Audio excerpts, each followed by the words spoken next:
여러분 안녕하십니까? 혁신 라이프 코칭 연수원 ICC 창설자 신현근 정신분석학 박사입니다. 제가 이번에 클래스 EU 클래스 마켓에 저의 영상 강의를 개설하였습니다. 이번에 처음 개설한 강의는 정신분석적 인간 이해 과목입니다. 제가 하는 강의 내용을 여러분께서 잘 아실 수 있도록 이 과목의 소개 영상과 첫 번째 강의 정신분석학의 정의와 두 가지 기본적 가설을 주제로 한 강의 영상을 여러분께 소개합니다. 이 두 개의 영상을 보시고 더 관심 있으신 분들은 직접 제 클래스 사이트로 들어가셔서 클래스에서 어떤 것이 진행되는지 검토하시고 여러분 주위에 있는 분에게도 제 강의가 있음을 알려주시면 고맙겠습니다. 여러분 감사합니다. 예를 들어서 종교와 신화 그리고 문학에 관한 많은 서적과 논문들이 있으며 백일몽의 중요성은 정신분석 발달의 초기에서부터 인식되었던 것이다. 그러나 정신분석적 기법에 있어서 그들이 갖는 고유한 역할은 일반적으로 지금까지 받아왔던 것 이상의 좀 더 광범위하고 뚜렷한 관심을 받아야 할 만큼 중요한 것이다. 정신분석적 기법에 대한 내용 가운데 특별한 관심을 기울여야 할 주제가 있는데 그것은 특히 자유행위나 그것에 관련된 공상이다. 백일몽에 대한 분석적 접근 방식은 그 원칙에 있어서 꿈이나 증상에 대한 접근 방식과 동일하다. 즉 백일몽에 대한 연상과 그것이 출현하는 배경을 통해서 환자의 정신생활에 있어서 백일몽의 결정 요인과 관련성에 관해서 가능한 많은 것을 알아내야 한다. 공상을 액면 그대로 즉 단순히 하나의 연관된 이야기 정도로 받아들여서는 안 된다. 이 말은 연극이나 문학 작품을 다룰 때 더욱 들어맞는다. 작가의 의도나 분석가 자신의 반응이 중요한 것이 아니라 분석에서 중요한 것은 환자의 연상인 것이다. 이것은 신화나 종교적 믿음과 같이 공통된 또는 일반적인 공상의 경우에서도 사실이다. 동일한 공상이더라도 사람마다 각기 다른 의미를 가질 수 있다. 소포클레스의 웨디푸스 왕이 갖는 주된 중요성이 어떤 사람에게는 어머니와 아들 간에 있는 적대감일 수도 있고 어떤 사람에게는 자식 살해일 수도 있다. 지엽적인 이야기는 이 정도에서 끝내고자 한다. 종류가 무엇이든지 간에 어떤 예술 작품도 그 자체로서는 그리고 그 자체로부터는 아무런 의미도 갖지 못한다. 의식적이든 무의식적이든 특정 개인에게 충분한 뜻이 전달되었을 때만이 예술 작품의 의미에 대해서 논할 수 있다. 윤기의 본능적 욕구와 갈등에 대해서 노골적이고 명백한 관계를 갖고 있는 소설이나 신화 그리고 종교적 설화들이 몇 개 있다. 카라마조프 형제는 양친 살해에 관한 것이다. 잭 앤 더 빈스토크 그리고 소포클레스의 웨디푸스 왕도 마찬가지이다. 남자 환자의 마음속에 위의 세 작품들 중에 어느 것과 관련되어 있는 소화기의 욕구와 갈등이 무엇이든지 간에 양친 살해에 관한 것이 반드시 그 중에 있다. 양친 살해에 관한 각 환자의 갈등은 나름대로 독특한 것이다. 그것들은 환자의 연상과 그 연상으로 알게 된 환자의 자세한 초기 경험에 대한 지식을 통해서 발견될 수 있다. 알게 되는 내용은 어떻게 쓰든지 양친 살해와 관련되기 마련이다. 그러나 대부분의 소설과 신화는 모호하다. 그것들은 여러 가지 뜻을 호소하며 사람에 따라 매우 다른 의미를 갖는다. 줄거리가 복잡하고 명쾌하지 않을수록 더욱 그러기가 쉽다. 그러므로 대부분의 경우에 있어서 정신분석적 지식을 문학작품이나 작중 인물의 성격을 이해하려는 것에 적용시키려 하는 것은 그것들이 방향에 잘못되었다는 점에서 설득력이 없다. 모든 사람에 들어맞는 한 가지 의미는 없다. 몇 사람에게 각각 들어맞는 많은 의미들은 있으나 모두에게 들어맞지는 않는다. 게다가 한 가지 생각에 골몰하면 모든 다른 것을 가리게 되는 그러한 정신적 상태가 있을 수 있다. 환자는 가끔 무엇이 되든지 간에 한 가지 생각에 마음을 빼앗기는 때가 있다. 그러한 때 예술작품이나 다른 어떤 때에 대해서 연상을 시키면 그 순간에 환자의 마음을 완전히 사로잡고 있는 어떤 주제에 대해서 주로 관심을 갖게 될 것이다. 그래서 어떤 소설이나 신화가 한 환자에게 주는 의미를 타당성 있게 추측하려면 환자의 연상에 의존해야 한다. 99명의 다른 사람에게 가졌던 소설이나 신화의 의미가 100번째 사람에게도 같은 의미를 준다고 보장할 수는 없다. 왜냐하면 어느 정도는 무의식적인 모호성을 예술작품이 띄고 있으며 또 어느 정도는 무의식적이긴 하지만 강한 갈등이 사고와 인지에 미치는 막강한 영향 때문이다. 환자 한 개인에 대한 백일몽의 분석에 있어서 프로이트가 스크린 메모리스에서 보여주는 임상 예보다 좋은 것은 없다. 이 책의 첫 출판 후 신중을 기한다는 이유로 프로이트가 출판을 억제시켰기 때문에 그것을 쉽게 구할 수가 없었다. 그러나 프로이트의 표준판이 출판된 후로는 쉽게 구할 수 있게 되어 다시 읽히고 연구가 이루어지게 되었다. 프로이트는 자신이 분석한 것을 공상이라고 하지 않고 기억이라고 부른 점이 특이한데, 그것을 유전기에 대한 청년기의 공상이라고 생각해도 똑같이 적절한 것 같다. 그것의 한 가지 특징은 정말 일어날 것으로 확신하는 것이다. 공상은 흔히 분석 도중에 나타나기도 한다. 예를 들어서 한 젊은 남자 환자가 자신이 방금 받은 매몰 분석료 청구서에 대해서 이야기하는 도중에 진료실 문을 주먹으로 치는 것을 상상하였다. 그는 진료실 문에 구멍이 나게 된다는 생각에 웃음을 참지 못했고, 다른 환자들에게 뭐라고 이야기하실 거죠? 하면서 말을 계속했다. 문이 고쳐지기 전까지는 환자를 전혀 볼 수 없을 텐데요. 그렇게 되면 내가 당신에게 돈을 지불해야 되겠죠. 문 수리를 위해서가 아니라 문이 수리되기 전까지 환자를 볼 수 없는 모든 시간들에 대해서 지불해야겠어요. 이와 같은 환자 현상은 전에 자신이 가끔 이야기한 적이 있는 나의 다른 환자들에 대한 자신의 질투를 인식하도록 해주었지만, 그래도 정말 자신이 질투하고 있다는 확신을 가지지 못했다. 사실은 여름 휴가가 임박하게 되자 자신이 유년기 때 부모가 집에 없고 보모에게 맡겨져 버렸던 많은 경험들이 무의식적으로 떠올랐던 것이다. 보모는 나처럼 사랑이 아니라 돈 때문에 그를 돌봐주었고, 또한 그녀의 관심은 나처럼 자기에게 맡겨진 여러 아이들에게 나눠졌던 것이다. 그가 부모에게 화를 낸다는 것은 상상조차 할 수 없는 일이었다. 그가 어렸을 때 가장 좋아했던 사람이기 때문이다. 어렸을 때 꾼 가장 안 좋은 악몽은 그녀가 죽는 꿈이었다. 그때 적절히 환자에게 해석해 줘야 할 내용은 전이를 통해서 방금 기술한 소화기 시절의 감정과 욕구들이 재현된 것들이다. 내 진료실의 문에 구멍을 낸다는 것으로 상징화된 성교의 과학적 공상이 있음을 추측하는 것은 그리 어렵지 않다. 이와 같은 추론은 청소년기의 성적 공상과 성인기의 여성과 맺었던 몇 번의 성적 관계에 의해서 지지된다. 또한 공상을 분석해 본 결과 여성에게 성적으로 잔인해지고자 하는 그의 욕구가 자신을 버리고 특히 어린 동생이 태어났을 때 자신을 무시한 어머니와 보모에게 복수하고자 하는 동기에서 비롯되었다는 기원론적 가설을 지지하는 결과를 얻을 수 있었다. 분석 동안에 나타나는 실은 인상적인 문구나 은유법의 사용 혹은 농담 등도 분석이 될 수 있을 때, 즉 연상을 지킬 수 있을 때 환자가 가지고 있는 갈등의 근원과 성격에 대해서 유용한 정보를 제공해 주게 된다. 한 가지 주의해야 될 것이 있는데, 원칙이 있어서 하는 농담이나 은유, 실수, 의식적 공상, 꿈, 그리고 증상 등 모든 것이 환자로 하여금 그것에 대해서 연상을 하도록 환자에게 요구를 해야 하는데, 그렇게 하다 보면 환자가 스스로 생각하고 말해야 될 것까지 자신의 생각을 강요시키게 되고 환자의 자발적인 연상을 방해할 수 있는 위험성이 있다는 것이다. 분석의 초기에 환자에게 이와 같은 모든 정신적 현상들을 분석하는 것이 유익하다는 사실을 알려주는 것도 좋은 분석 기법 중에 하나라고 생각한다. 복잡하게 여러 말로 그와 같이 할 필요는 없고, 적절한 경우가 생길 때 단순히 환자에게 연상을 하도록 하면 된다. 그렇게 되면 환자는 스스로 분석 자료로 출연한 문제에 대해서 연상을 하게 되는 것이다. 계속적으로 또는 뚜렷하게 연상을 해내지 못하면 거기에는 항상 이유가 있기 마련이며, 그 이유는 방어적인 것이나 전이로 인한 것 또는 그 둘의 혼합적인 경우가 대부분이다. 그런 경우에 해야 될 일은 아무리 기술적으로 한다 할지라도 환자의 그런 태도를 고치라고 지시하기보다는 그가 회피하고 있는 것이 무엇이든지 간에 말하기를 회피하고 있다는 사실 자체에 환자의 관심을 집중시키는 것이다. 그런 경우에 취해야 될 행동의 결정은 전체적인 분석 작업의 성격, 즉 환자의 갈등의 근원과 성격에 대해서 좀 더 충분히 이해해야 된다는 인식하에서 이루어져야 한다. 무엇을 생각하든지 이런 목적을 위해서 최선을 다하는 것이 분석가가 해야 할 일이다. 개인적인 편견은 그 편견이 꿈 혹은 분석 자료 중 어떤 것을 선호하는가에 상관없이 필연적으로 전이에 영향을 미치게 된다. 결국은 이런저런 꿈이나 증상을 분석하는 것보다 그와 같은 편견이 미치는 효과를 피하는 것이 더 유용하다고 본다.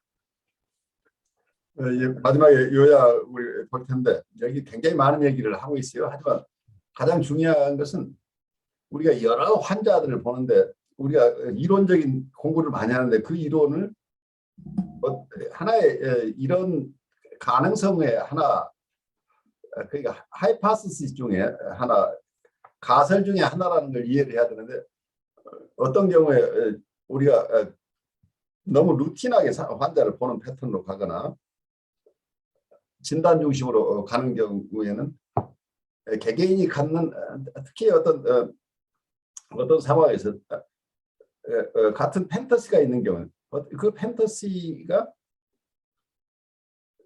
많은 경우에 특히 프리에더폰 환자들은 판타지가 많이 있고 프리에더폰 하지 않은 경우에도 에더퍼스 컴플렉스라는 것 자체도 하나 판타지죠. 그리고 전이라고 하는 현상들이 다 판타지죠. 이런 것들이 갖는 의미가 환자마다 다 다르다는 것. 일반적으로 이런 많은 분이 이런 경향을 가진 어떤 연상을 가진다고 생각을 하거나 과거의 경험과 관련되는 것이다랄지 억압된 것과 관련된다 하는 이런 일반 이론은 있지만 우리가 만나는 구체적인 환자에게 이 사람에게 고유하게 일어나고 있는 그 현상들은 그분의 연상을 통해서밖에 알 수 없다. 그래서 그분 스스로가 자기 안에서 어떤 연상을 하면서 조금씩 자기의 무의식의 세계에 일부러 접근한다기보다 어떤 분석 과정 속에서 분석과의 엑스플로레이션 과정 속에서 스스로 그것에 접근하는데 본인들은 그것이 자유현상으로 들어갈 때 그게 무의식에서 오는 것이라는 걸 잘 인식하지 못하지만 훈련된 분석가는 이 어소시에이션 속에 이 연상으로 나오는 것 중에 어떤 것이 중요한 것인가를 알 수 있을 만큼 훈련되어 있기 때문에 이분의 자유현상과 어떤 상담자의 주의 깊은 어텐션, 편견 없는 어텐션이 함께 작업이 이루어지게 되면 이게 굉장히 성실한 작업이 오랫동안 이루어져야 되죠. 한두 번에 아주 멋진 해석, 한두 번에 멋진 통찰을 가지고 이 사람을 도울 수 있는 것이 아니고 지속되는 작업을 통해서 점차 그 내담자 안에 있는 억압된 것이나 이분이 방어하고 있는 것이 실체가 조금씩 드러나면서 본인 스스로 조금 더 깊이 그래서 두려워하지 않고 조금 더 그 내용들에 익숙해지기는 과정이니까 굉장히 천천히 가야 될 과정이죠. 그 과정을 인내롭게 성실하게 하는 것이지 아주 멋진 통찰을 몇 번 얻어가지고 이분이 아주 기적적으로 미라큘러스하게 바로 회복되는 이런 것을 추구하는 것은 어렵다는 얘기죠. 그래서 성실하게 내담자와 공동작업하는 과정을 여기서 설명하고 있다. 특히 내담자가 자기 스스로의 무의식에 접근하는 이 연상을 자연스럽게 사용할 수 있도록 도와주는 역할을 우리가 하는 것이 중요하지 않느냐 하는 얘기를 하고 있는 것으로 보여요. 우선 요약에서 이분이 어떻게 자기 생각을 정리하고 있는지 보죠. 예, 요약. 에로우와 내가 제시한 방향으로 꿈의 심리학에 관한 이론을 수정하면 실질적인 이점이 생기게 된다. 이 꿈의 발현 내용으로 일반적으로 생각되었던 것들은 사실은 그게 아니고 오히려 꿈에 대한 환자의 첫 번째 현상으로 생각하는 게 좋다. 이런 사실을 인식하게 되면 분석 작업을 하는데 실제적인 도움을 얻게 된다. 이게 굉장히 중요한 얘기죠. 꿈의 발현 내용이 매니페스트 컨텐트라고 하는 것이 이 매니페스트 컨텐트하고 대조되는 얘기는 레이턴트 컨텐트죠. 그러니까 무의식 속에 있는 것인데 레이턴트 컨텐트로 꿈속에 발현했다고 하는데 실제 꿈을 분석가하고 꿈에 대한 얘기를 할 때 그때 그 꿈의 내용을 설명하고 있는 것 자체가 그게 매니페스트 컨텐트라고 지난밤에 꿈이라고 얘기를 할 수 있는 것인지 아니면 그 꿈에 대한 연상이라고 생각하는 것이 좋은 것인지 하는 얘기를 하고 있죠. 그래서 뭔가 꾸었지만 그 매니페스트 컨텐트라고 하는 것은 알 수 없죠. 알 수 없어서 거기에 대한 퍼스트 임프레션이라고 본다면 그게 더 프랙티컬한 게 아니냐. 이건 조금 더 통찰로 보여요. 그건 어차피 액세스가 불가능한 거죠. 그래서 남아있는 어떤 나에게 내담자에게 얘기하는 그 내용 자체가 어떤 매니페스트 컨텐츠라고 봐야 되겠죠. 근데 그것은 연상으로 있는 것이지 지난 밤에 실제 이 사람이 꾸었던 꿈의 내용이 무엇인지는 검증할 방법은 없잖아요. 검증할 수 있는 건 유일하게 이분이 연상을 통해서 설명하는 내용 그것 자체를 매니페스트 컨텐츠라고 볼 수밖에 없는 거죠. 그래서 지난밤에 뭐가 일어났느냐가 중요한 게 아니라 지난밤에 꾸었던 꿈에 대해서 내가 어떤 생각을 하고 있냐, 어떤 느낌을 가지고 있느냐, 그래서 그걸 어떻게 표현하느냐 하는 거, 이거 자체가 어떤 발현된 내용이라고 볼 수 있겠죠. 그 부분에 대해서 우리 목사님 어떻게 생각하세요? 근데 보통은 이제 그 꿈을 기억하는 게, 저 같은 경우에도 꿈을 기억하는 게 꿈 꿨는 내용을 정말로 기억하는 걸로 생각을 하거든요. 그렇게 생각을 하죠, 누구나가. 예, 그렇게 생각하고 실질적으로 그 꿈을 다 생각하면서 그때 있었던 모든 것들을 떠올린다고 하는데, 이제 문제가 뭐냐면은 그걸 조금 더 관찰을 해보면 어떤 일이 벌어지냐면은, 꿈에 봤던 내용을 말로 꿈 이야기를 해주잖아요, 누구한테. 그렇죠. 이야기 해주다 보면은 그 이야기가 말이 안 되는 거예요. 그게 말이 안 되지. 예, 원래 말이 안 말이 되는데, 안 되는 거죠. 예, 꿈에서 기억에서는 뭔가 말이 되는 것처럼 생각되는데, 그걸 그 말로 하려니까 말이 안 돼가지고 뭘 하냐면은 꿈의 내용으로 설명하는 게 아니라 평상시에 내가 알고 있거나 느끼고 있거나 아니면 내가 표현할 수 있는 가장 적절한 걸로 만들어내니까, 결국은 이제 꿈 이야기를 하고 나니까 꿈에 했던 기억하고 꿈 이야기하고 이제 달라진 거예요. 그러니까 그게 말하자면 꿈에서 무의식에 생기는 1차 과정이죠. 네. 1차 과정인데 밤에 꿈꾸는 과정에서 1차 과정이 2차 과정으로 옮겨오는 과정인데 1차 과정과 2차 과정이 섞여 있겠죠. 그러니까 이걸 다시 기억해내려고 하니까 1차 과정과 2차 과정이 애매한 속에 섞여 있어서 말이 안 되는 거지. 1차 과정 세계는 우리가 이해가 안 되는 것들이죠. 그러니까 결국은 이제 말 되게 하려고 애를 쓰는 상황이 되니까 실제로 꿈꾼 내용과 다르게 말을 이제 전개를 해나가면서. 그러니까 꿈 작업 과정 속에 세컨더리 리비전이라는 게 있죠.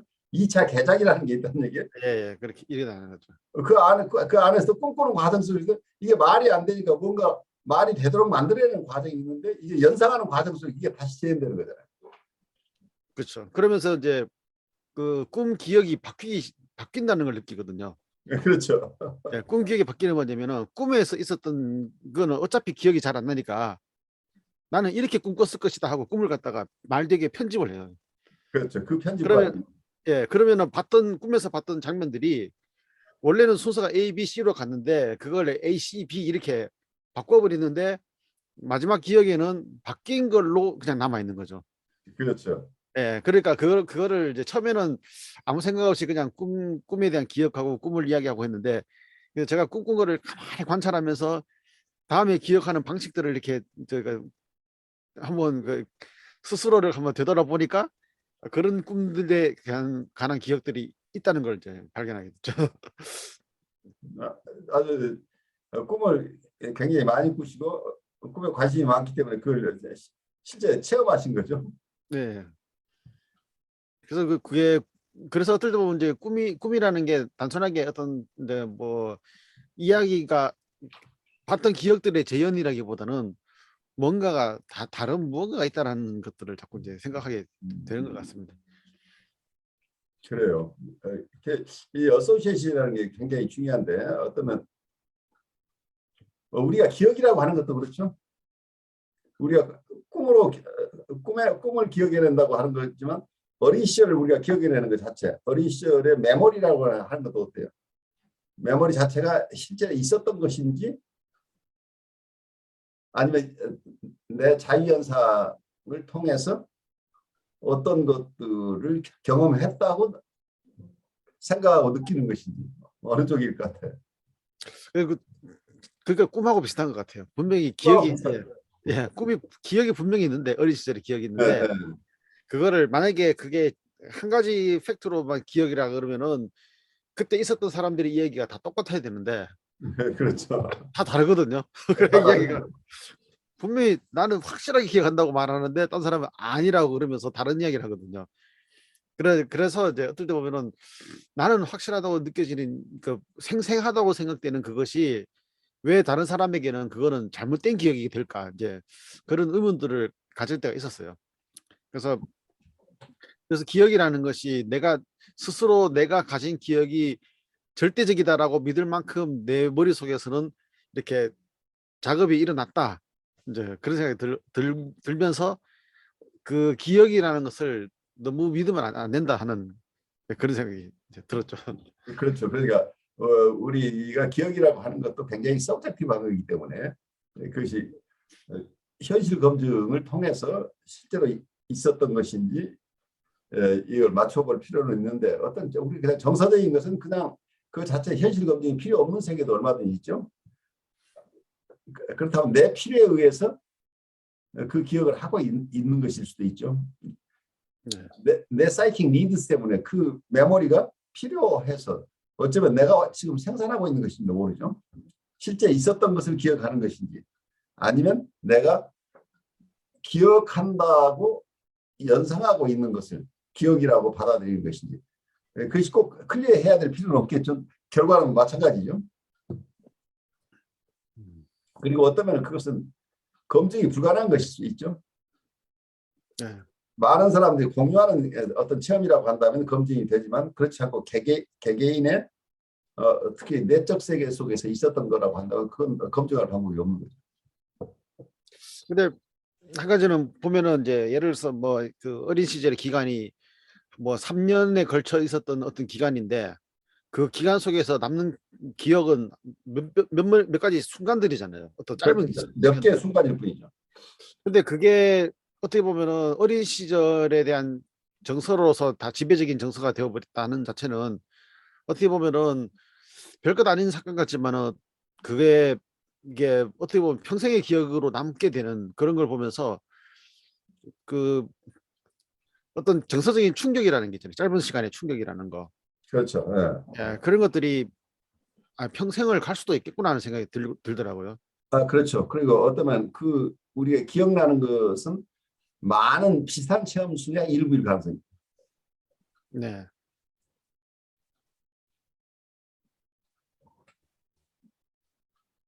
어쨌든 기억으로 남아있다고 하는 것 자체는 중요한 의미를 가질 수 있겠죠. 그게 판타시건 리얼리티건. 그럼 그 속에 숨겨진 미닝들이 있을 거예요. 그 사람의 삶에 굉장히 중요한 역할을 하는 어떤 판타시거나 리얼 익스피리언스하고는 연결되기 때문에 그건 자유스럽게 연상하는 것이 굉장히 중요하겠죠. 그것이 리얼리티로서 어떤 기간 동안 있었느냐는 그런 그 객관적인 사실을 알 수 있으면 좋지만 알지 못하더라도 심리적으로 이 사람에게 어떤 의미가 있는지가 더 중요할 수 있겠죠. 참 상당 기간 동안 분석을 받아온 환자의 꿈의 의미에 대해서 계속적인 연상 없이 단순히 꿈을 기술하는 환자의 설명만으로도 많은 것을 종종 알 수 있게 된다. 4. 분석 도중에 환자가 무슨 꿈을 꾸든지 간에 그것은 분석가와 교류하고 싶다는 그의 욕구와 관련되어 있다. 분석 중에 환자가 말하거나 숨기는 다른 모든 것들도 마찬가지다. 교류하려 하거나 숨기고자 하는 욕구의 중요성은 꿈에 따라 차이가 있다. 중요성을 갖는 것일 수도 아닐 수도 있다. 5. 정신분석 치료에 있어서 꿈의 중요성에 대한 전통적인 강조는 백일몽이나 실언, 은유, 농담, 예술작품에 대한 반응, 그리고 신경적 증상 등과 같은 다른 정신적 현상들에 대한 관심을 희생해가면서 이루어져 온 것이다. 그들 모두가 꿈처럼 하나의 타협 형성인 것이다. 적절한 상황에서 그들 모두는 정신적 갈등의 근원과 성격을 이해하는 데 큰 도움을 준다. 여기서 찰스 브레너가 얘기하고 있는 꿈 자체에 대해서 우리가 정신분석에서 많은 연구를 해왔는데 그 자체가 귀중한 것인데 그렇다고 해서 꿈 자체만 그렇게 중요해서 우리가 특별히 관심을 둬야 된다 이런 것보다는 우리가 경험하는 여러 가지 현상들 여기서 실언이나 은유나 농담이나 백일몽이나 그리고 예술 활동이나 이런 모든 것들 자체가 그런적인 우리의 정신적인 갈등의 정신적 갈등과 관련되는 거기 때문에 이런 갈등과 관련해서 우리 심리 내적으로 일어나는 타협 형성들 모두가 타협 형성의 결과이다 하는 우리의 정신 현상들은 어느 것이나 그게 꿈이거나 백일몽이거나 은유나 농담이거나 어느 것이나 거기에는 타협 형성이 개재되기 때문에 같은 원리가 지배한다고 보는 거죠. 그래서 어느 것 하나가 특별히 중요한 게 아니고 우리가 경험하는 어떤 심텀 자체도 그 무의식적인 우리 심리 내적인 갈등의 결과이기 때문에 그 갈등이 어떻게 타협형성이 일어나는가의 모습이죠. 그래서 우리가 겪는 모든 심리 현상들을 꿈에 많은 특별한 원리, 정상에만 특별한 원리라기보다는 구체적으로 은유나 농담이나 꿈이나 증상에 따라서 구체적으로 봐야 될 부분도 있지만 그 기본적인 원리 자체, 특히 정신적 갈등이 밑바닥에 깔려 있고 거기에 대한 타협형성을 이룬다고 하는 이런 기본적인 어떤 메커니즘 자체를 우리가 잘 통찰할 필요가 있다 하는 점에서 저는 이 통찰은 굉장히 중요하다고 봐요. 그래서 꿈 분석을 하면서 너무 꿈 하나에만 의존하는 것보다 그분의 정신적인 삶 안에서 일어나는 다른 현상들과도 같이 이렇게 봐줘야 돼, 균형 있게 봐야 되지 않느냐 하는 생각을 해요.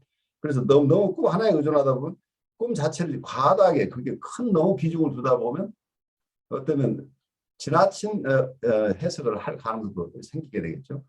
그리고 거기에 무슨 신통력을 발휘하는 것처럼 되다 보면 그게 자체가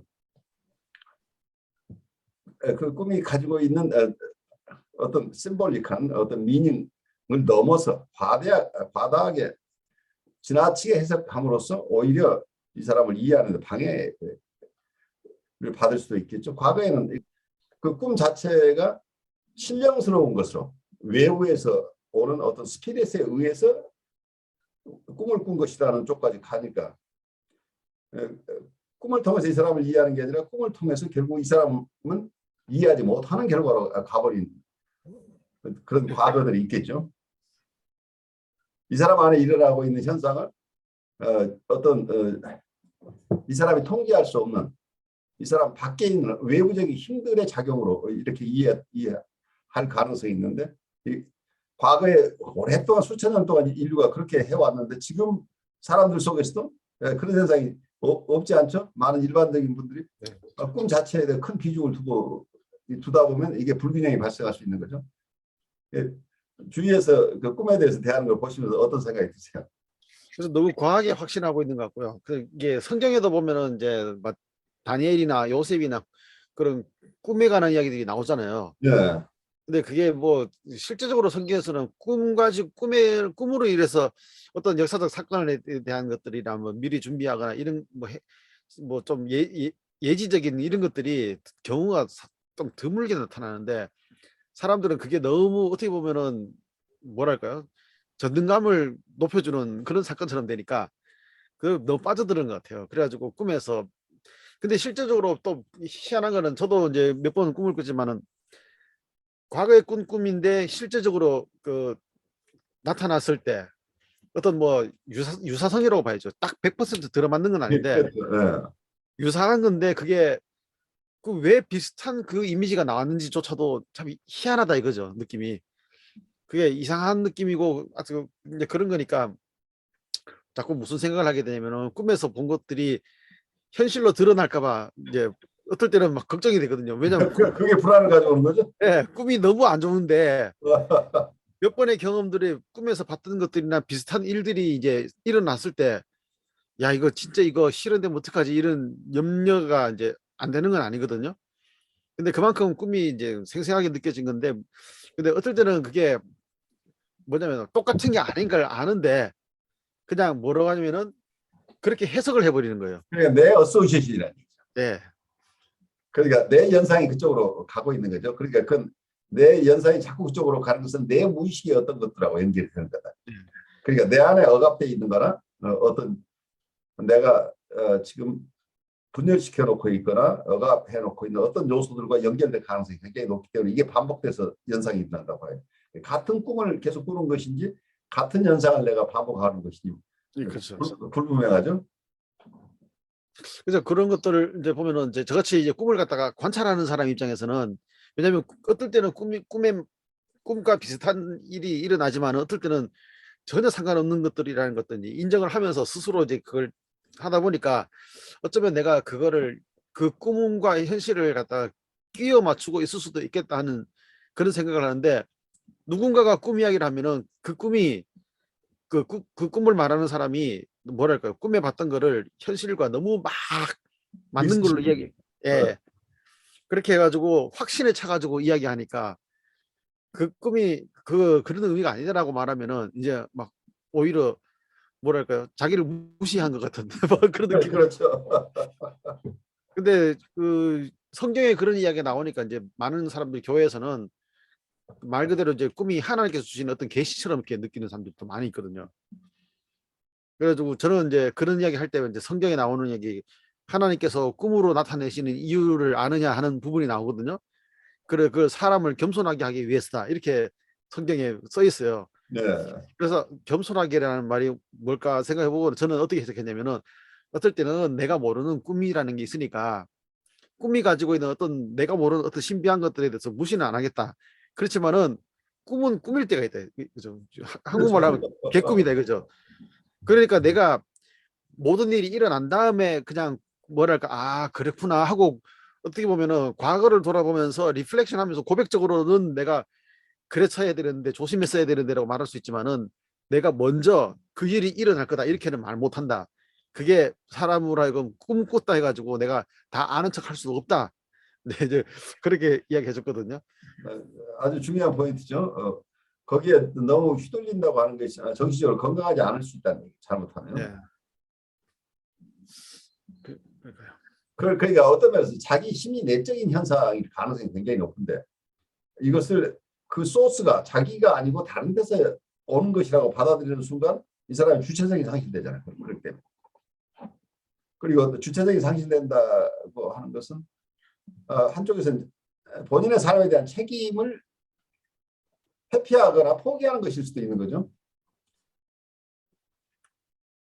이건 내 안에 일어나는 것이지만 이건 내가 책임질 일이 아니다라고 할 수도 있을 경우에 따라서는, 어떤 것이 선물로 주어지는 경우도 있지만 자기가 감당해야 될 어떤 책임을 회피하는 수단이 경우도 있을 수 있겠죠. 그래서 다양하죠. 그래서 그 꿈에 대해서 신비를 너무 불어넣어 가지고 해석하는 거나, 어떤 신앙에서 믿음을 가진다는 이야기나, 아니면 그 나쁜 일이나 죄에 대한 것을 사탄에게 다 책임을 지우는 거나, 제가 볼 그렇죠. 때는 이게 다 같은 맥락으로 움직이고 거의 있는 비슷한 생각이. 거죠. 그래서 어떻게 보면은 이제 뭐랄까요? 이제 그런 너무 하나님의 전능한 능력에만 의존하고 있는 사람들이 자기 책임에 대해서 소외하고, 또 뭔가 잘못되거나 악한 일이 벌어졌을 때 그걸 사탄에게만 전가시키고 인간의 책임을 또 빼버리는 그런 경우에는 결국은 건강한 신앙을 갖기 힘들고, 실제적으로 성경에서 나오는 이야기들에 대한 그 해석을 전부 다 신비로만 해석을 해버리는 이제 그런 경향들도 생기는 거죠. 그러니까 결국 그게 패러다이스키적인 포지션에서 오는 거란 말이에요. 음. 그러니까 all good, all bad로 대상을 구별하는 거죠. 그러니까 all good은 하느님이고 all bad는 데빌인 거죠. 마귀죠. 네. 네. 그러면 내가 경험하는 것은 전능하신 하느님만, 그래 뭐 어떤 경우에 나를 도와주는 하느님만 하느님으로 내가 인정을 하고, 그리고 어떤 나쁜 경험들은 다 데빌에게서 온다고 본다면, 여기서는 하나님의 영향과 어떤 마귀의 영향, 이 두 가지 속에서 내가 설 곳은 어디냐, 자기의 주체성이 설 곳이 없는 상황으로 가버린 거죠. 내 안에 일어나는 현상, 내가 경험하는 현상 모두를 신비한 것 혹은 악마의 짓으로 이 두 가지로 양분해 버린다고 한다. 자기가 설 곳이 없어지는 거예요. 그래서 어쩌면 자기를 분해해서 결국 자기의 일부를 신적인 것, 하나는 악마적인 것으로 이렇게 나눠버리고 있을지도 모른다는 얘기야. 자기 사이키의 양분일 수도 있는 거죠. 그래서 대상을 양분하는 것은 결국 자기 셀프를 양분하는 것이기도 하죠.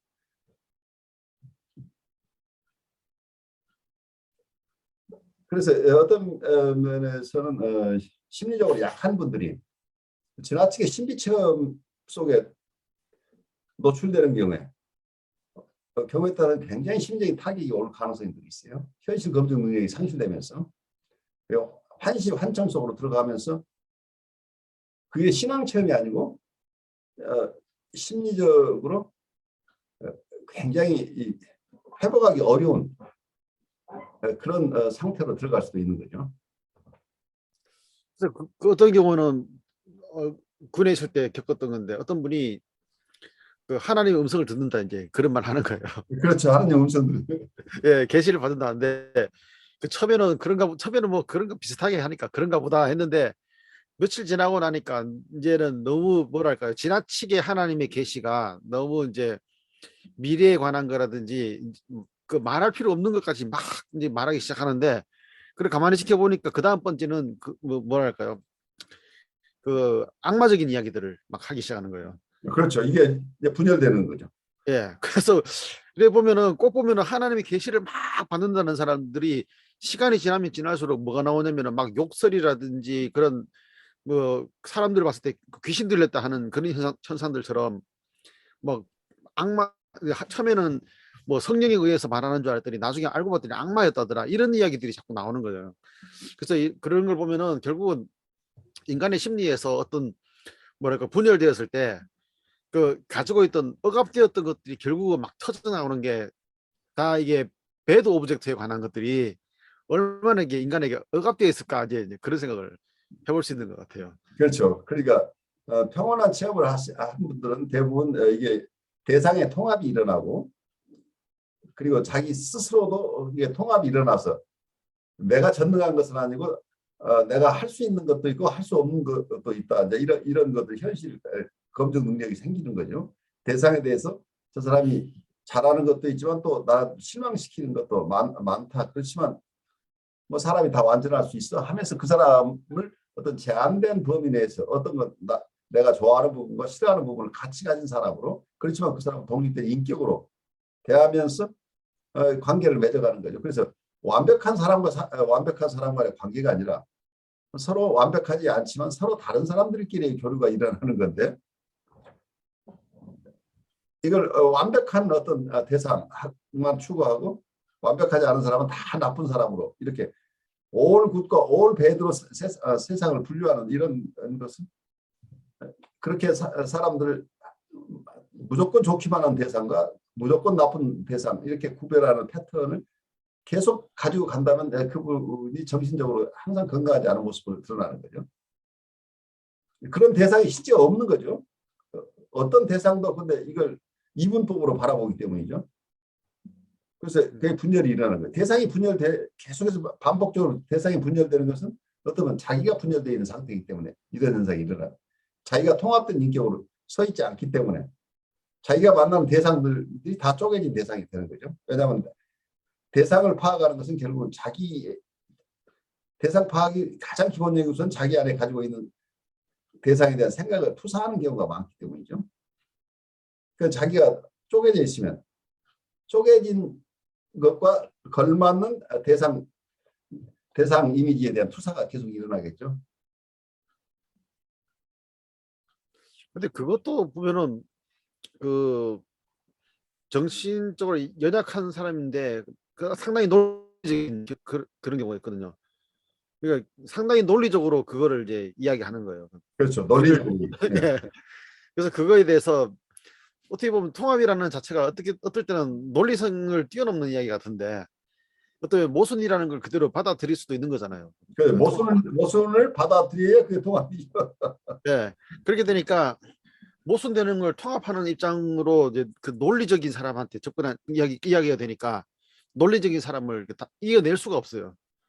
근데 그 논리적인 이야기는 그 건강한 어떤 지적인 그런 어떤 그 프로세스가 아니라 어떻게 보면은 계속 분열시키는 작업들이 일어날 때가 있는 것 같아요. 그건 주지와 방어 형식이 되겠죠. 네. 정서적으로 이걸 수용해내지 못하는 사람들이 주지와 방어를 쓰는데, 논리 자체라는 것은 항상 그걸 사용하기에 따라서는 이건 계속해서 통합으로 논리가 사용되는 게 아니고 분열로 논리가 사용될 수 있죠. 얼마든지. 그래서 어떤 면은 정반합이라고 하는데 계속 정과 반만 오고 가게 되면 끝이 없는 거죠. 그래서 어떤 때는 그 논리적인 사람이 마치 어떤 감정에 휘둘리지 않고 뭐 이렇게 바른 판단을 하는 것처럼 보이는데 가만히 들여다보면은 그 아주 논리적인 사람들 속에 가지고 있는 어떤 심리적인 연약한 구조들이 이게 막 찾아지는 것 같아요. 그러니까 변증법적으로 우리가 항상 하나의 의견이 있고 다른 의견이 있으면 그것을 뛰어넘는 통합된 의견이 나오고 그러면서 또 의견이 엇갈리고 그러면 또 그게 하나의 또 거기다 다른 의견이 나오고 그것이 또 통합돼 나가고 이제 이런 과정을 거치는 게 아니고 계속 무엇이나 티시스가 있으면 엔티티시스만 계속 가지고 있는 사람이 있다고 한다면 예.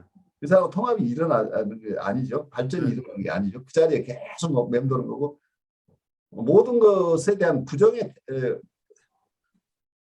사고만 계속 반복하는 거죠. 그걸 뛰어넘을 길이 없는 거잖아.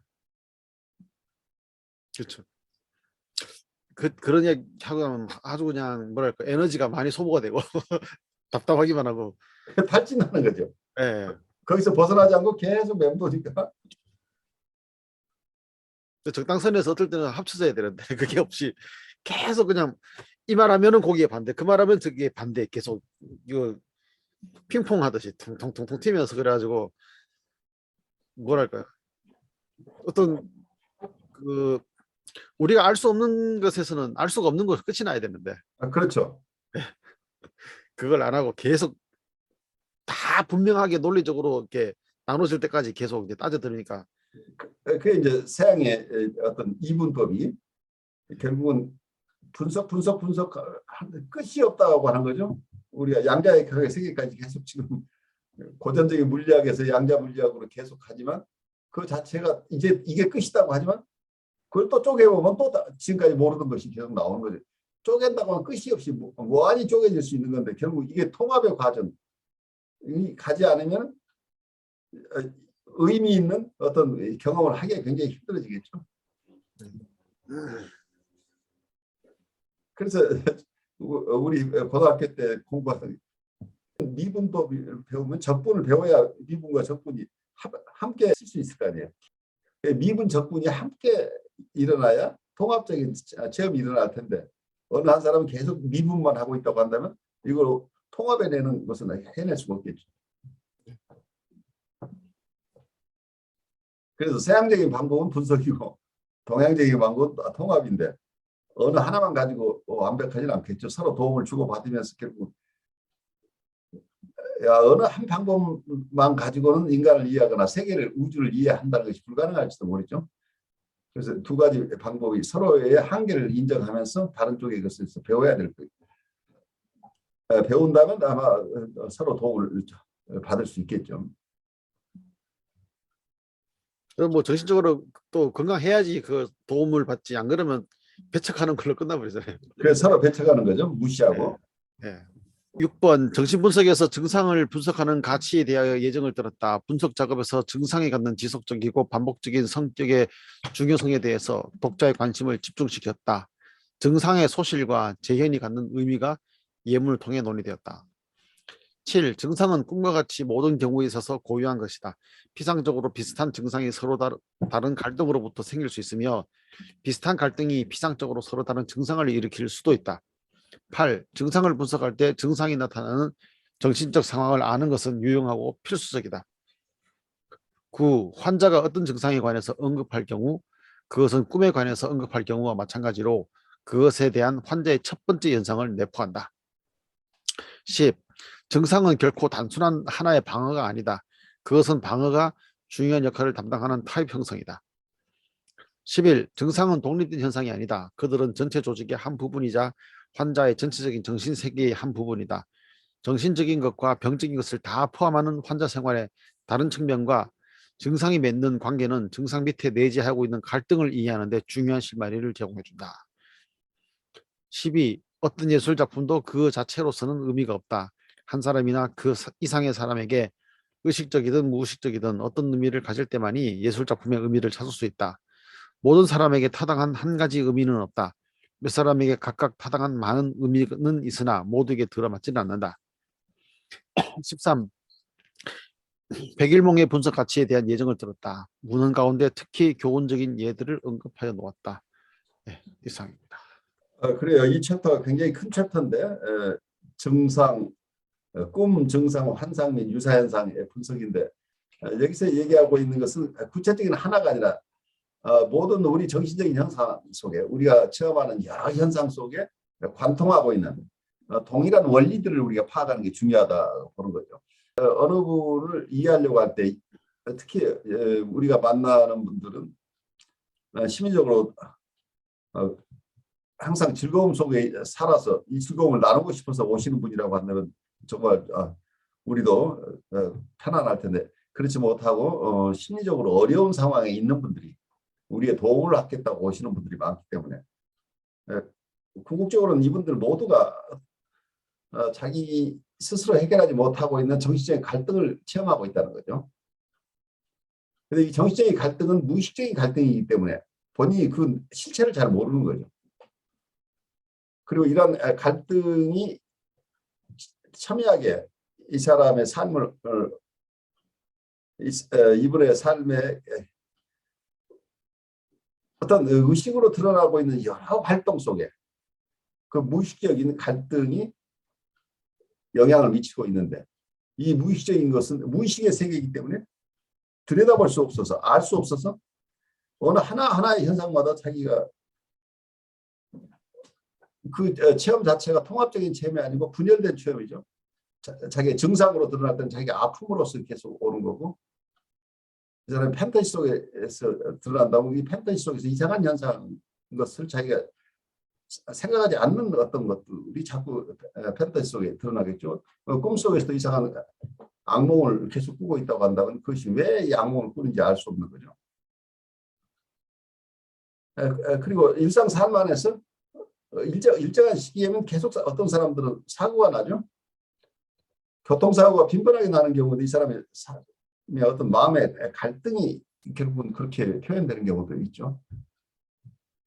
그리고 중대한 실수를 계속 반복하는 것도 이 사람 안에 있는 심리적인 갈등이 영향을 미치고 있을 가능성이 있는데 이렇게 어떤 해결하지 못한 마음의 갈등 우리는 항상 갈등을 가지고 있다고 보기 때문에 이걸 근원적으로 해결할 수는 없지만 중대하게 영향을 미치고 있는 갈등의 내용을 아는 것은 굉장히 중요하겠죠. 자기 안에 있는 것을 이해를 하게 되면 어떤 현상이 왔을 때 거기에 대처할 수 있는데 이게 전혀 알 수 없는 이해할 수 없는 것이라고 한다면 매번 어떤 심리적인 현상 그리고 심리적인 현상을 배경으로 한 자기의 행동, 실수, 사람들과 관계에서의 실패 이런 것들을 계속 경험하는데 자기가 여기에 어떻게 대응할 줄을 알 수가 없는 거죠.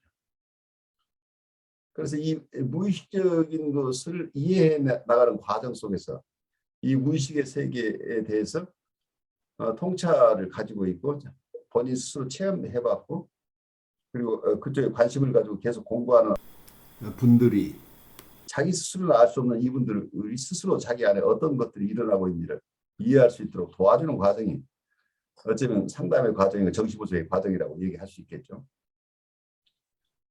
그래서 어떤 증상이나 어떤 실수나 꿈이나 이런 것으로 개별적으로 드러나는 그 현상만 볼 것이 아니고 이 사람의 인격 구조 내에 있는 근본적인 어떤 갈등 상황을 근원적인 갈등이 무엇인지를 이해하는 것은 이 사람 전체 인격을 이해하는 데 큰 도움이 되겠죠. 그런데 우리는 보통 쪼개지는 어떤 영역만을 이해하려고 하고 정신병리로면 정신병리 거기에 대한 원인을 계속 찾고 있는 사실은 좀 더 넓은 의미에서 이 사람의 인격 안에서 어떤 것들이 일어나고 있고 그 모티베이션, 그 동인이 어디에 있는지 무엇이 이런 현상들, 다양한 현상들을 만들어내는지를 이해하려고 하는 노력이 더 중요하지 않을까 하는 생각을 해요.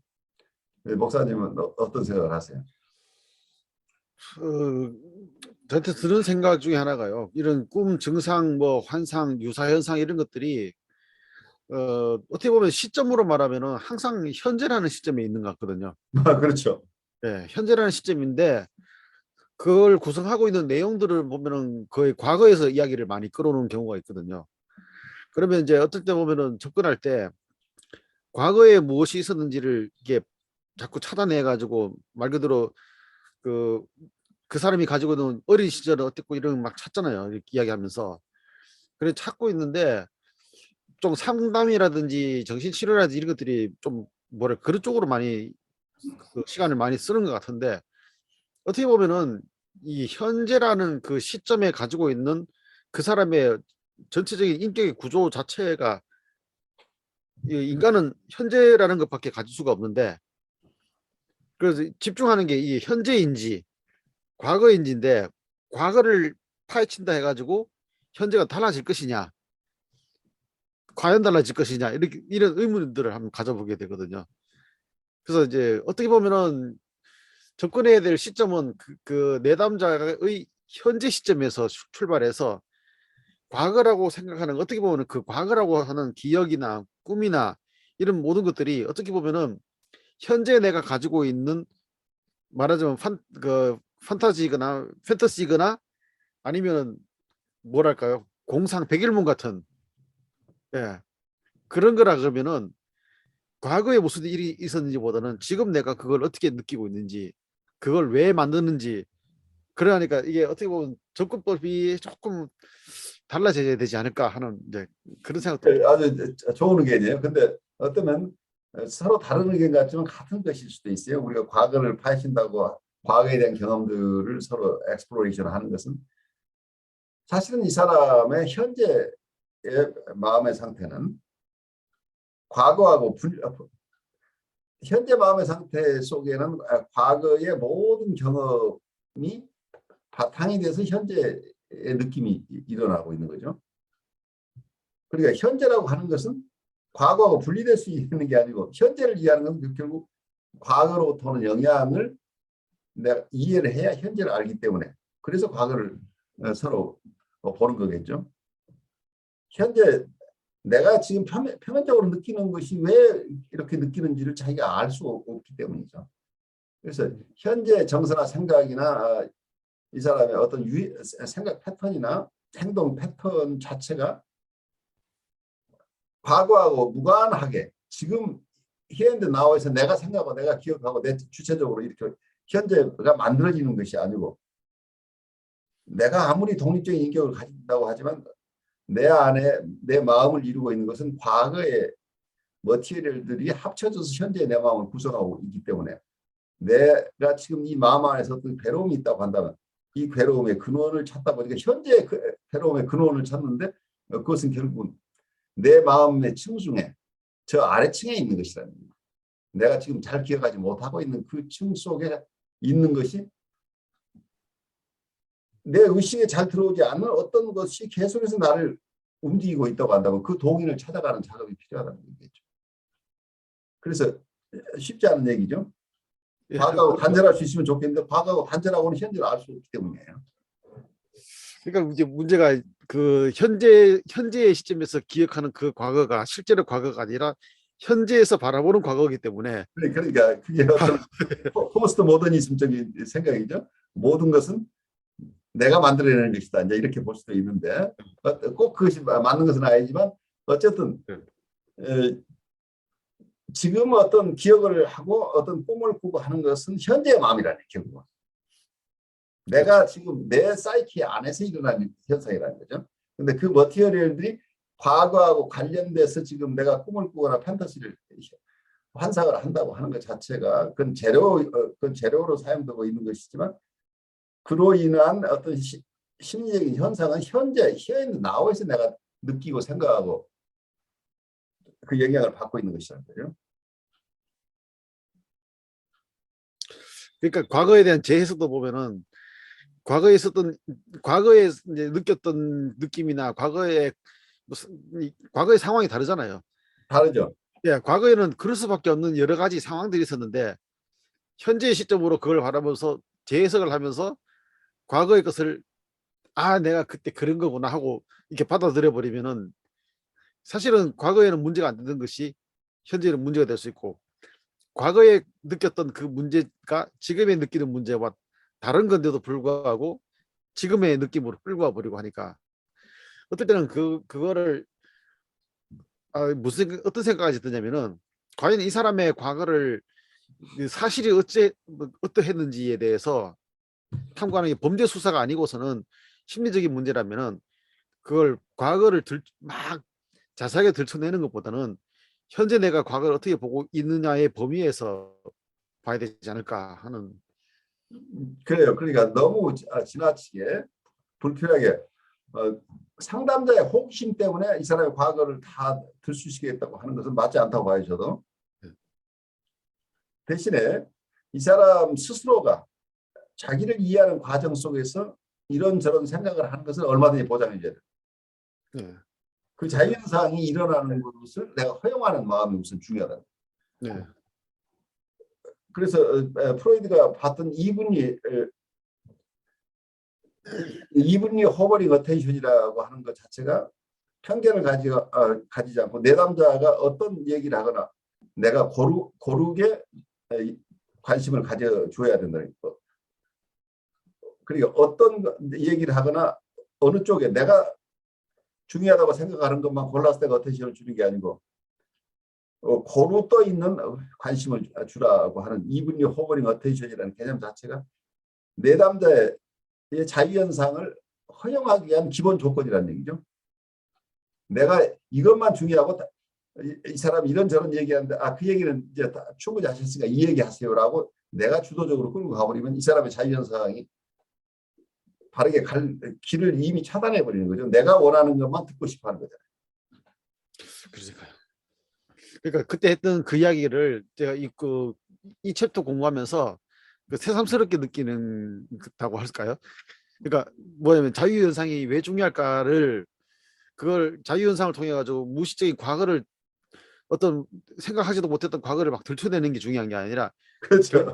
지금 내가 어떻게 과거를 느끼고 있느냐 이거를. 그러니까 이 사람이 지금 과거를 어떻게 느끼고 있느냐가 더 중요한 거죠. 그 예, 연상이 오는 것은 현재의 자기 삶하고 이게 뭔가 연결되는 거기 때문에 그게 중요하게 느껴져서 무의식 중에 그 얘기가 흘러나오는 거죠. 네, 그래서 자기의 무의식과 맞닿는 얘기들이 나올 때는 그것이 어떤 것인지 우리는 본인도 모르고 상담자도 처음에는 알 수 없잖아요. 왜 그 얘기가 나오는지 모르는데, 근데 그 얘기가 그 전모를 드러내는 데는 시간이 많이 필요하고 인내롭게 그 얘기가 네, 허용해 줘야만 나오는 거죠. 왜냐하면 그게 특히 억압된 것이라고 한다면 이게 꿈에서도 꿈을 우리가 잘 해석하기 어려운 이유가 무의식에 있던 것이 의식으로 나오기 위해서는 그 위장되는 작업이 먼저 일어난다. 그래서 잘 알 수 없는 것으로, 신비한 것으로, 내가 체험하지 못한 것으로 나타나기 때문에 이게 꿈을 해석을 못하는 거죠. 원래 그 레이턴트 드림이라는 게 뭔지, 잠재몽이 무엇인지를 우리가 잘 이해하지 못하는 게 그 과정 속에서 위장 작업이 있다는 거예요. 우리가 프로이드가 봤던 여기에 보초가 있는 거죠. 말하자면 억압하는 정신 기구가 있으니까 이 억압을 회피해서 나와야 되기 때문에 무의식의 것이 출현하는데 변장된 모습으로 나오기 때문에 어떤 생각이나 어떤 판타지도 원래 억압했던 그거하고는 전혀 다른 모습으로 변장돼서 나온다는 거죠. 그래서 자연상 속에 나오는 것도 그것이 어떤 과거를 얘기한다고 하지만 과거가 그대로 드러나는 게 아니고 과거가 어떤 지금 내가 수용할 수 있는 범위 내에 변경된 모습으로 드러날 가능성이 있죠. 그게 중요한 것 같아요. 그걸 의식해야 되는데 많은 경우 뭐냐면은 자꾸 어떤 과거를 찾아내 가지고 현재를 고치겠다는 그러니까 그런. 마치 과거의 것만 가져오면 현재를 그걸로 고친다고 네, 이렇게 생각하는 그게 착각일 가능성이 있잖아요. 그렇죠.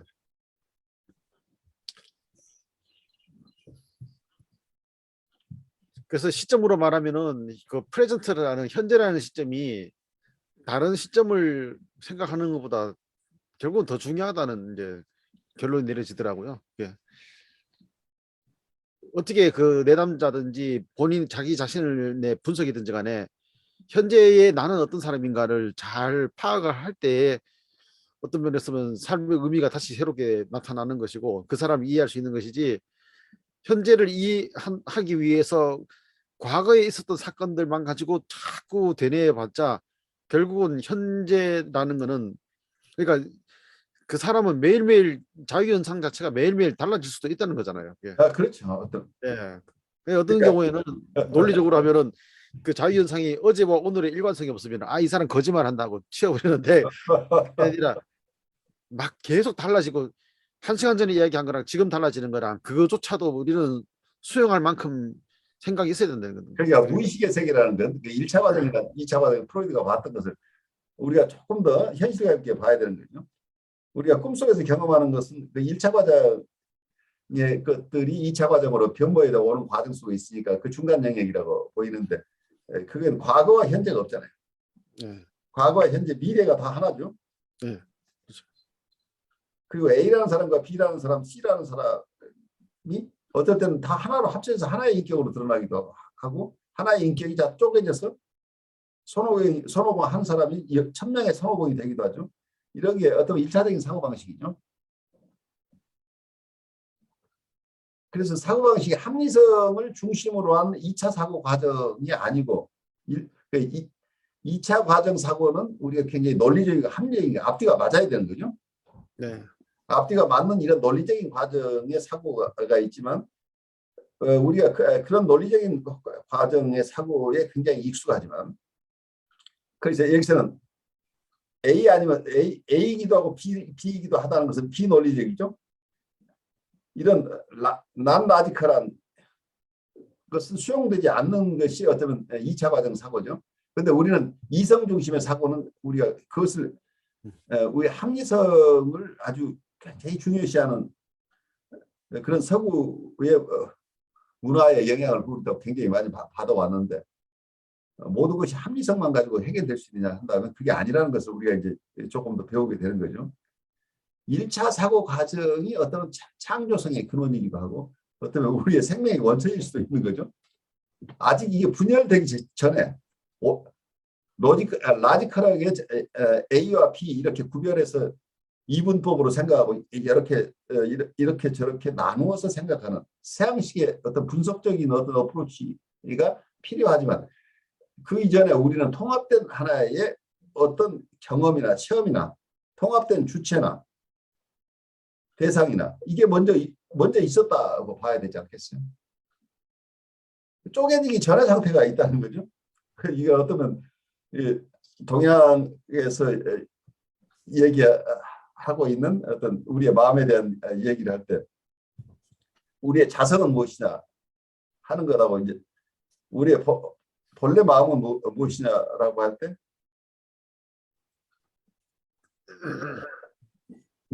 무엇이 있거나 없거나 있고 없고를 구별하기 이전의 마음 상태다. 뭐 이런 얘기를 하는데 이제 이런 것들이 아직은 이분법적인 사고가 있기 이전에 원래 상태에 대한 얘기들을 동양에서는 많이 하는 것으로 보여요. 그래서 이제 이런 것들도 우리는 유아 시절에 어린 시절에 우리 사고방식은 비논리적이라고 하는데 그 비논리적인 사고가 어린 시절에만 있는 것이 아니고 어른이 돼서도 계속 우리의 마음의 층에 있다는 걸 이해를 해야죠. 근데 그것이 그 부분, 비논리적인 우리의 사고의 세계, 그건 어떤 직관의 세계일 수도 있잖아요. 아직 쪼개기 이전의 것이니까 이걸 쪼개놓으면 전체를 알 수 없는 거잖아요. 또. 쪼개면 어떤 부분을 잘 알 수 있는데 그 쪼개므로 해서 원래 그 원래 대상을 원래 대상의 통합된 모습으로 우리가 이해할 수 없다. 아무리 이걸 쪼개놓으면 그 쪼개놓은 것을 붙인다고 해서 원래 모습이 되느냐 하면 그건 또 아닐 수도 있죠. 그래서 유기적으로 통합해서 볼 수 있는 능력이 사라지기 때문인 것으로 보여요. A를 10개로 나누면 물리적인 세계 속에서는 10개의 조각을 붙이면 하나가 되는 것 같지만 한번 쪼개진 것을 붙인다고 해서 이게 원래 쪼개지기 전에 상태로 갈 수 있느냐는 또 별개일 것 같아요. 그래서 우리의 마음이 분열된다고 하는 것 자체가 어떠면 분열되지 않은 상태로 회복한다는 게 쉽지 않은 일이겠죠. 그래서 우리의 마음의 층에는 어쩌면 이렇게 분할되는 이런 마음도 있지만 통합하는 마음도 있기 때문에 이 두 가지가 상호적인 기능을 한다고 봐야 되겠죠. 그 어떻게 보면은 그 분열과 통합이 또 갈등의 원인이 되기도 하겠네요. 갈등의 원인인데 어쩌면 우리의 삶은 갈등을 갈등이 어떤 면은 우리는 갈등을 살아가면서 성장한다고 봐야 되겠죠. 네. 갈등이 없는 삶은 삶이 아닐 수 있죠. 그러니까요. 그 갈등 속에서 어떻게 건강하게 이 갈등 속에서 그 갈등을 해소하면서 또 다른 갈등, 일정한 부분에 아까 정반합 얘기를 했지만 티시스가 있으면 엔티티시스가 있어. 그렇지만 이게 신서티스가 나오는 거죠. 통합이 일어나는 통합 속에서 또 어떤 다른 것들이 나오는 거죠. 그렇지만 그것들이 변화해 가면서 역동적으로 우리가 발전해 나가는 거죠. 역동적인 성장의 과정이라고 봐야 되겠죠.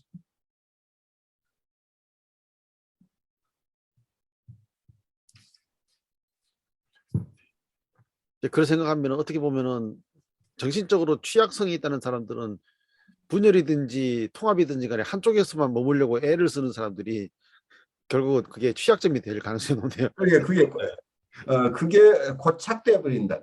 한쪽에.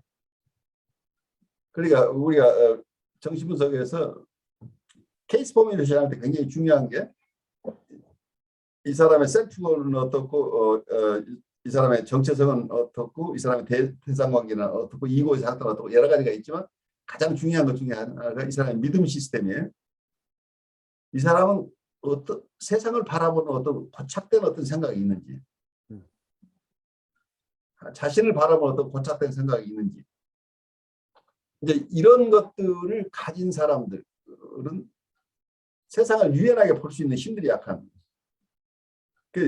말하자면 있는 그대로의 세상을 체험하기가 어렵다는 얘기예요. 네. 왜냐하면 자기의 틀이 워낙 강해서 그 틀 안에서 세상을 보기 때문에 자기가 원하는 대로 세상을 쪼개서 볼 가능성이 굉장히 높은 거죠. 근데 원래 모습이 아니라 자기가 자기 임의대로 재단한 방식으로 쪼개버릴 가능성이 있는 거죠. 그래서 제일 어려운 숙제가 대상을 있는 그대로 바라본다는 것이 말은 쉬운데 꽤 어렵다는 얘기죠. 그래서 불가에서 하는 얘기가 산은 산이요 물은 물이요 이 얘기를 하나 깨치는데 평생이 간다는 얘기예요.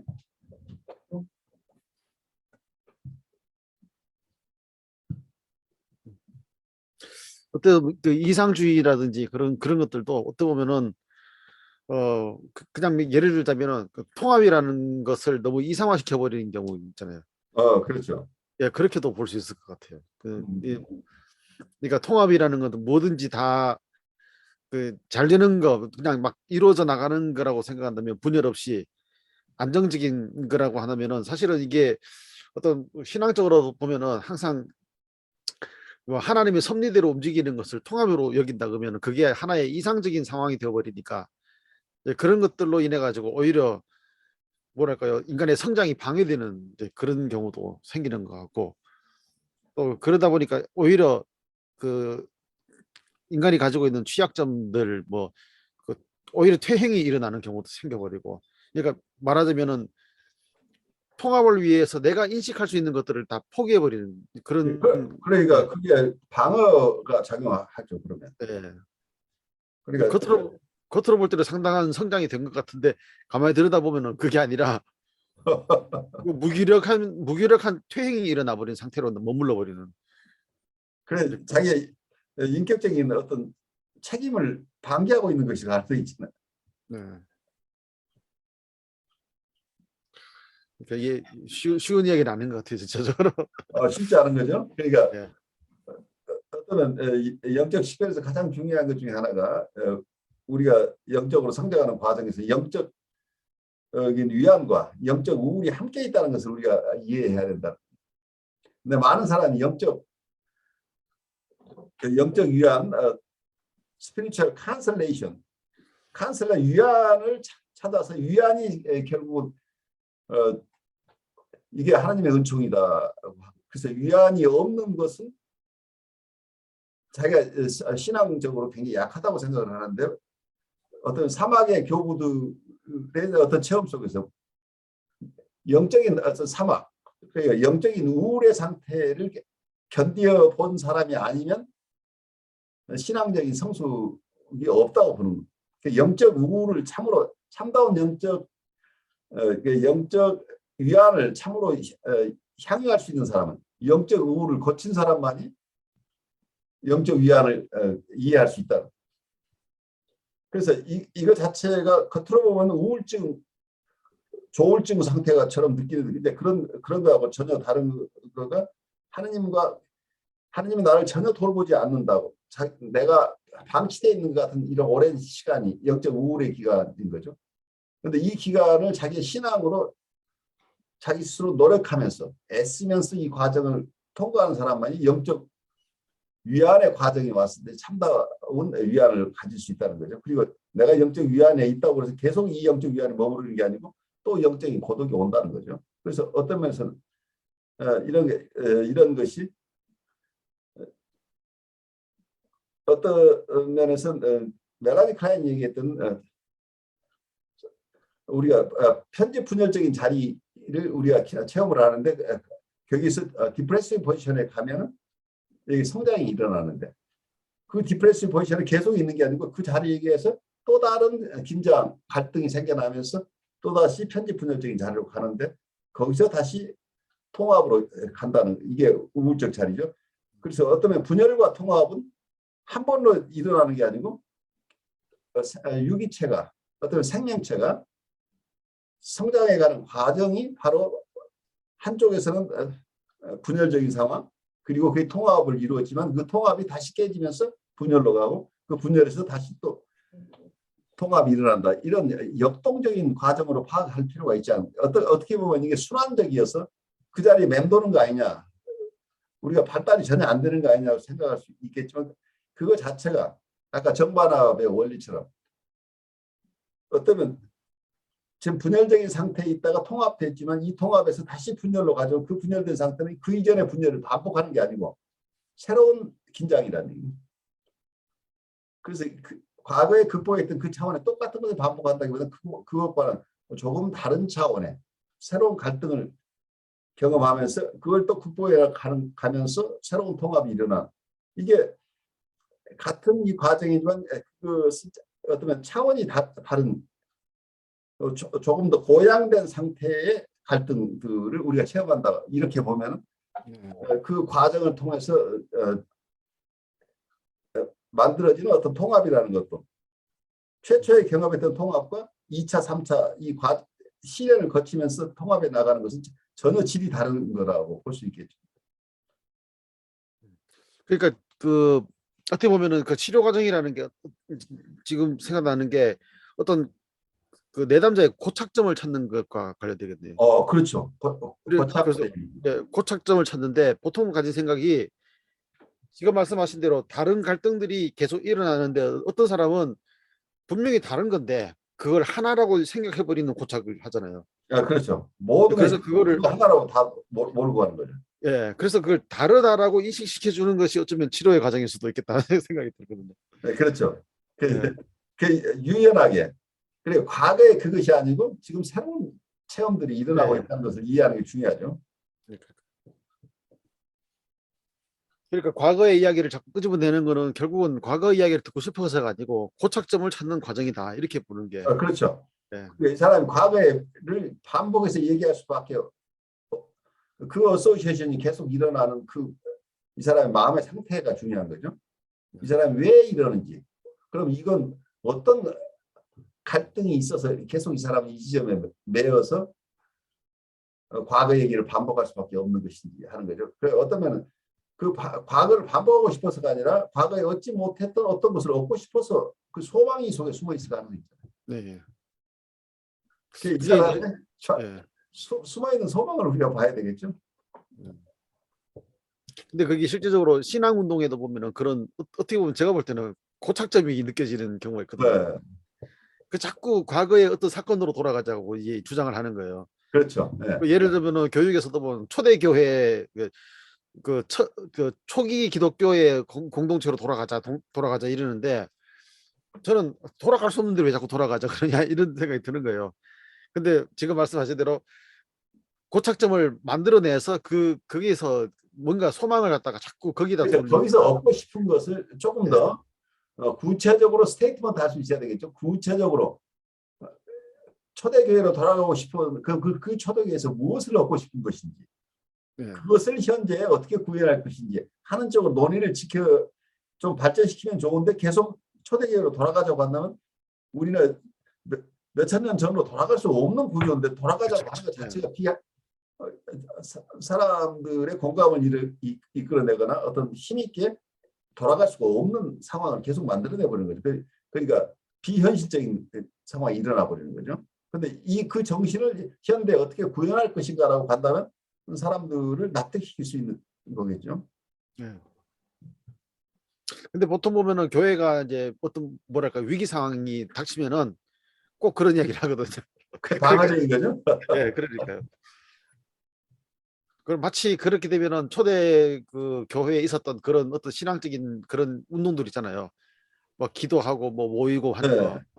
이제 그런 것들을 하면서 자꾸 이제 사람들을 갖다가 일상생활을 중지하고 모여서 뭔가 하도록 자꾸 하니까 서로 안 맞는 거잖아요. 근데 그 속에는 가만히 보면은 어떻게 보면은 그다 신비까지 집어넣고 막 그렇게 해가지고 사람들로 하여금 비현실적인 사람들이 되도록 자꾸 만들어 버리니까 어떻게 보면 이 시대에서 전혀 우리가 그걸로 삶을 살아갈 수가 없는데, 영적인 삶을 살아갈 수 없는 상황들을 마치 그게 영적인 것처럼 끌고 와가지고 하니까 제가 볼 때는 오히려 그것 때문에 더 뭐랄까요, 정신적으로나 여러 가지 심리적으로 문제가 더 생겨버리는 그런 모습으로밖에 안 보이는 상황인 것 같아요. 그렇죠. 그게 이제 어떤 정서적으로 저도 이제 체험하는 게, 어떨 땐 외로움을 느끼거나 뭔가 허전할 때는 내가 과거에 농촌 공동체에서 살던 그 어린 시절로 내 마음이 돌아가요. 네. 그때는 풍족하진 않지만 모든 사람들이 서로 관계를 맺으면서 이웃 사람들하고 잘 섞여서 살던 그 과거의 정서가 그리워지고 그쪽으로 돌아가고 싶은데, 내가 얻고 싶은 것은 사람들과 관계를, 현재 풍요로운 정서적인 관계를 맺고 싶다는 소망인지, 꼭 과거로 돌아가겠다는 게 아닌데 내 느낌 속으로는 과거로 돌아가고 싶은 그 이연임처럼 느껴지는 거죠, 사실은. 근데 현재 속에서 내 소망이 지금 좌절돼 있다는 얘기인데, 그것이 마치 그냥 과거로 돌아가면 해결될 것 같은 이런 느낌이죠. 그래서 어쨌든 내가 과거 얘기를 자꾸 하면 그 고리타분한 얘기를 왜 하느냐고 주위에서 얘기하는 거죠. 그렇죠. 이제 좌절된 소망에 대한 얘기들이죠.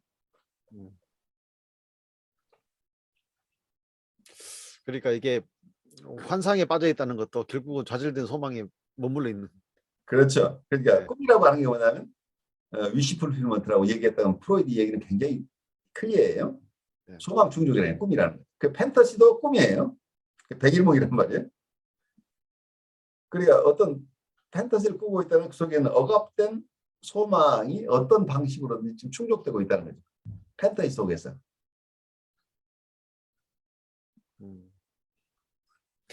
그것도 문제네요. 판타지에서 소망이 충족되니까 결국은 현실에서는 허전할 수밖에 없는 상황이잖아요.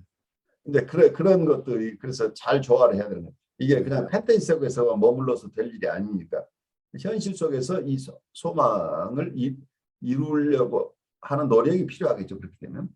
네.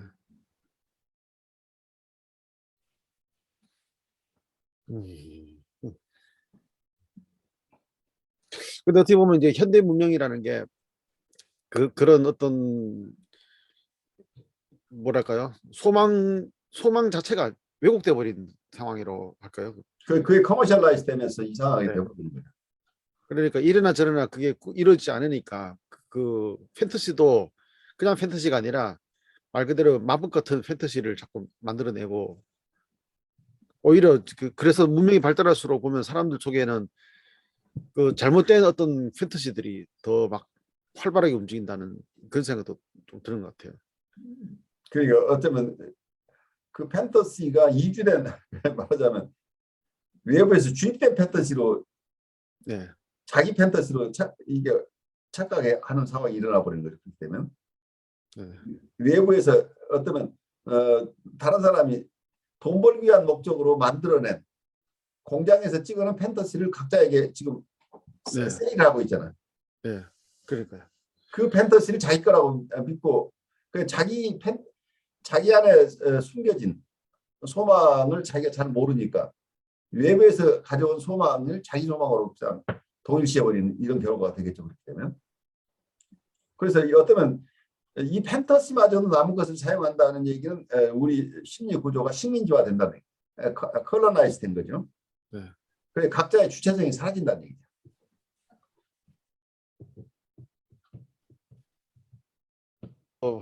뭐랄까요?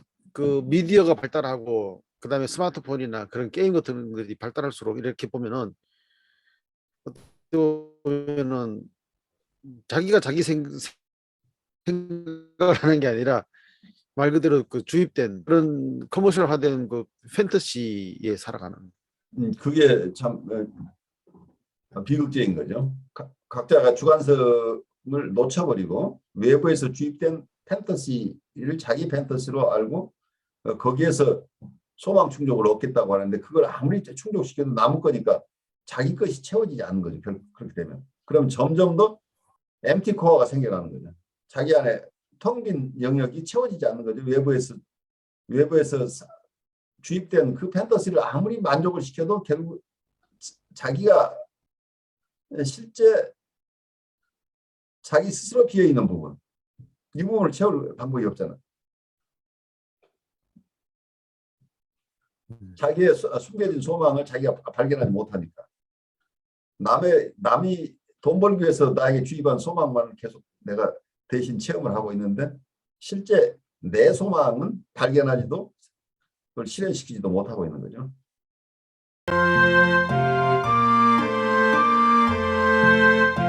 여러분 안녕하십니까?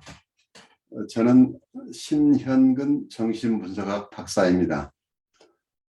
저는 뉴욕에 있는 혁신 라이프 코칭 연수원의 창설자이며 운영자입니다. 그리고 한국에 있는 한국임상정신분석연구소 공동소장으로서 정신분석가들 양성에 주력하고 있습니다. 여러분과 함께 공부할 과목은 정신분석적 인간 이해입니다. 이 과목에서는 정신분석학의 정의와 두 가지 기본 가설, 즉 무의식에 대한 인식과 그리고 심리적 결정론에 대해서 여러분과 함께 나누고 인간을 이해함에 있어서 가장 중요한 우리의 욕동 혹은 본능에 대한 이론 그리고 우리의 마음의 구조에 대한 이야기들을 하게 될 것입니다.